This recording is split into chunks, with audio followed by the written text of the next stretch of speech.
Welcome to Because You Need to Know. I am Edwin K. Morse, President and founder of Pioneer Knowledge Services. This series is your digital resource of valuable conversations with nonprofit and knowledge management enthusiasts from across industries and from around the globe. Hi everybody, my name is Shruti Ramaswami and I work for TechSoup. I absolutely love working in the nonprofit sector. I get inspired by the organizations every single day who are doing the work to support their communities, and I am excited to play a small role in helping them out.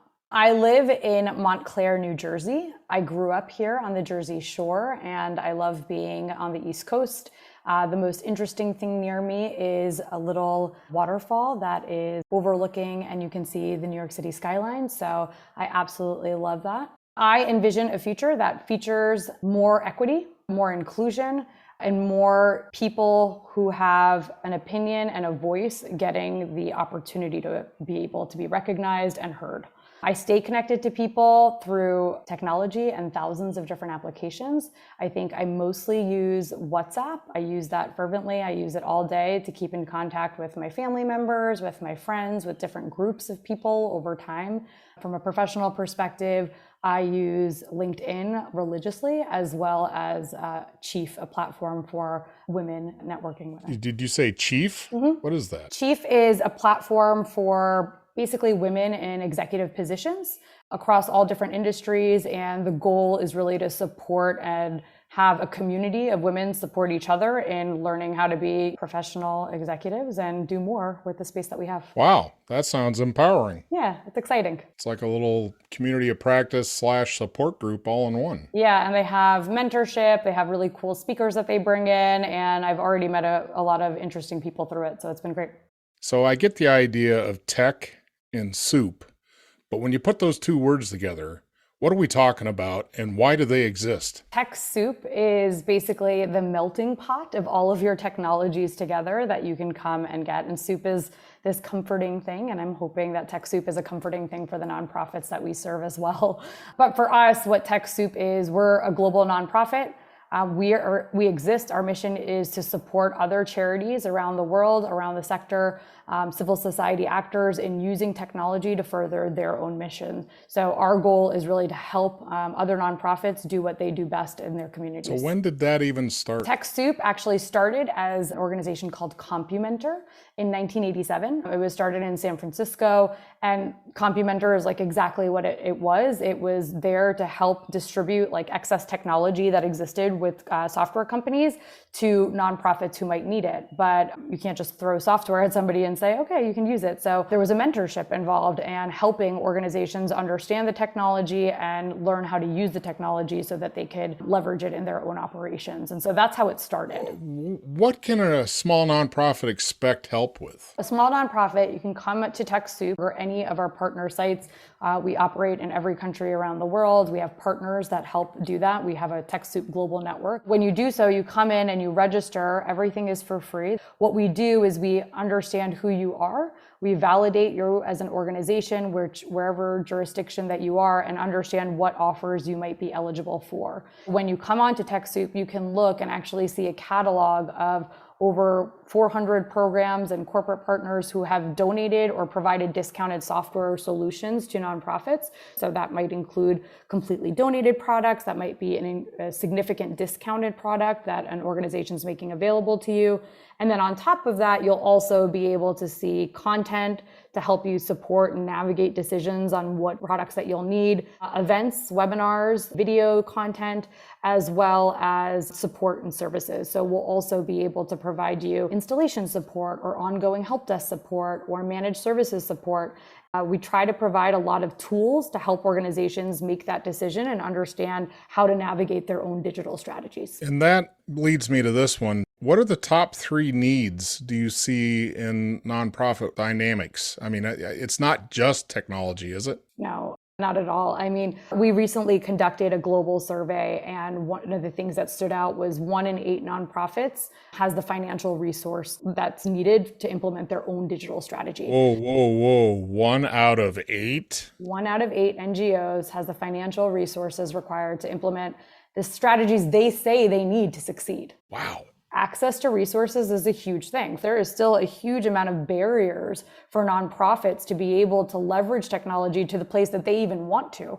I started my career out as an IT consultant. One of the things I learned probably the quickest out of everything was technology is one part of the answer. Process and people are essential to making anything succeed, particularly any type of technology.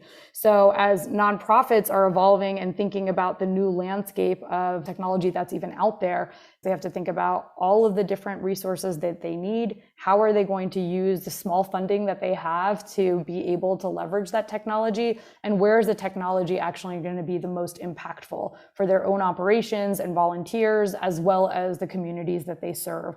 I think there are a lot of different areas. I think you said top three. So I would say funding, understanding and access to the resources. And the third is just the support and skill set to be able to use that technology effectively in their organization. This whole challenge of organizations to be able to function in a knowledge ecosystem using technology, it has to be a little bit scary for an IT person, a CIO, whoever's running the digits over there, the hardware, software components of the organization, to say, we're going to go down this road and plan on that being the road for at least 3 or 4 or 5 years, right? I mean, isn't just the constant revolution of new technology as much the issue? I think it's hard to keep up with the pace, but I even think in some ways, like having somebody assigned in that role is also not necessarily the norm for most nonprofits. Most nonprofits are wearing many hats. So you have somebody who is program manager, the office manager, as well as your IT administrator, right? So thinking about planning for a digital strategy in and of itself might seem like a luxury. You're kind of just like taking on what you have to and solving the next problem at hand. And so a lot of that is, how do you even come up with effective digital strategies for your organization that work when you're not, a technology person yourself? Does TechSoup get a lot of questions about what they should be planning for versus going through the shopping list and say, oh, I can get this, I can get that. Yeah, that's great. But what do I need 5 years from now? I think we're starting to see a lot more of that. I think a lot of times, and I would say that's kind of the evolution of TechSoup too, right? Is like people had one technology stack. You were using Microsoft platforms, you were using everything in Microsoft, right? Today, I use Zoom, I use Outlook, I use Slack, I use Google, depending on who I'm talking to. So like you're amalgamating, your tech stack is really, really different and disparate based off of your funder, and every single donor has their own kind of rules as well. Right. So I think that what we're seeing more of is, how do I create a digital strategy that can help me in the future? And I think there's a lot more recognition across small businesses and nonprofits alike that having a digital strategy is going to be really essential to ongoing operations. And I think a lot of that, particularly with nonprofits, if you think about it, they are spurred by serving their community's needs, which are always evolving, but they are most impacted by natural disasters, by COVID, by things that are external that impact you. And so all of a sudden, you have to shift your operations. You have to do something different. You have to be resilient. And a digital strategy can really enable that resiliency in a way that, it's really hard to do otherwise. Well, we've talked about TechSoup. We've talked about the challenges and what the future is. So let's talk about you. How did you get here? As I mentioned before, I actually started my career out as an IT consultant. I worked for IBM. I was really like a normal CRM consultant. I learned about consulting on the job. I learned about IT on the job. I learned about, being an adult on the job. So everything was there. I loved it. I loved learning about different problems. I loved being able to go to different customers and learn about their kind of environments and think about problem solving in a much more, with methodology behind it, with structure behind it. And it was exciting to me, but the things that I loved the most, and I particularly worked with the public sector, what I loved and what I still love about IBM in some ways is that they stayed on for the implementation. We didn't just consult and then go away. We implemented the solution. And that was always my favorite part, because you get to see the impact that you have. And that to me was like so exciting. I remember I worked on the 2010 census. We built like call center operations everywhere, and it seems like really far from impact, but it was, every part of it was exciting to me. It was like being able to impact little communities in different rural areas of America who get employment opportunities now, developing a new skill set there, bringing in new technology solutions and making things a lot more simpler and faster. But then I realized after a while that that was the part that actually excited me, and I wanted to do more of that. I made the decision at the point to leave consulting, and it was also perfect timing for me because I was also starting to think about my own family and thinking about roots for myself. And if anybody's a consultant living Monday through Thursday, not in one place, it's hard to do that. So I decided to get my master's in international relations, and I focused specifically on the role of private sector in developing sustainable economic growth. After I graduated, I was looking for roles and I came across TechSoup, and it was, I don't think I would have been able to dream up my dream role, but this already existed. So it was like basically saying you can use all your consulting skills, but you could do it for the impact that you're actually looking for. I started at TechSoup program management, and I helped operate some of our programs. And since then, I've been excited to take on more of a strategic role and think about what do we do for the future? What are the sector's needs going to be for the future? And how do we make sure that we're going to meet them? What's been the most rewarding part of this journey for you personally? The most rewarding part to me is the moments or the calls that I have with a nonprofit who's just like struggling. And it could be the simplest thing of like, I can't find my password, or I don't know how to get into something, or I've called 5,000 different support lines and I just don't understand how to use or activate. Yeah, and they're just mad. And like, it's like, it is. It's like you've just wasted 5 hours on something that you could have been doing direct service for, that you could have been writing a grant for. And like, those are the things where and then they'll say to you like, oh my God, thank you so much. And you're like, wow, I just like actually helped someone today. That feels great. You know, you don't get that a lot. And sometimes when you're, particularly at TechSoup, we're serving people who are serving people. So to feel that direct impact every now and then, that's like always the most rewarding part. And I remember somebody once asked like, oh, do you put your phone number on all your emails? And I was like, yeah, because I want them to call me and I want them to be able to help, you know, and those are the things that I feel most valued.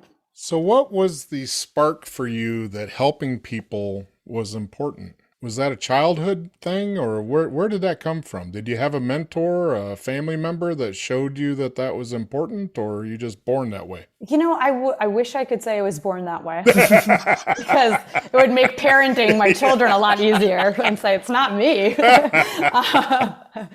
Like growing up, we always definitely had this idea of making sure that we were grateful for things and being able to understand. I came from immigrant parents who are first generation in America. So everything was really about like taking advantage of every opportunity that you had, giving back in every opportunity, knowing that we were really privileged because of the things that they were able to do for us. I have to say it was probably college that I really reflected on it because it was I went to school in Washington, D.C. So I just learn from a lot more different cultures, different people out who were not in the US. And then when I started my job and started going to really different rural areas that I had never been to, there were a few things. One was people's acceptance of me in their place. They were so excited to meet somebody who had a different background than them. They were like, are you Indian? What does that mean? Like, tell me about your culture. And, you know, I had a lot of preconceived notions going into that, like, oh, are people going to be uncomfortable with my presence? And they were open and they were generous. It was really clear that like just having the exposure to different people was really enlightening for them. And it was enlightening for me. Like I learned things. You know, I remember the first time I was in one of our call centers in Kentucky, I had asked, oh, where are you from? How far did you travel? And they said, well, 3 hours. And I was like, you came 3 hours for this job? This was providing an economic option that didn't exist in their community. And to me, that was like, I was probably 22 at the time. And it was so impactful for me when I had been given job offers and choices and thinking about those things. They are putting everything into this job and we're providing that. We're providing at least an infrastructure, even for a limited time, to be able to give that opportunity. And that, like, you know, reflecting on it, I was like, I want that feeling. Like, I want to do that. Not just helping, but providing options for something better. Yeah. That's important work. And I think, you know, recognizing that I had those options because my parents gave me those options. And they did a lot to make that possible for me as immigrants here. And, the least I can do is make sure that I'm opening the door as well. Well, that's wonderful. That is a great feeling. So thank you for sharing that. Before we go, could you explain to me what knowledge management is? No. Well, if you had to guess, what do you think knowledge management is? I would guess that knowledge management is making sure that you have an opportunity to take all of the things that you are learning, that you want to learn, or that you want people to absorb or know, and creating a structured way in order to access, share, and manage that. Wow, you should be teaching this stuff. Okay, good. That was pretty spectacular. Well, thank you, Shruti. It's been absolutely joy to spend this time with you and hear your perspective, and thank you for sharing your experience. Thanks, I appreciate it. Because You Need to Know is designed to bring people's experience and their knowledge forward to be shared.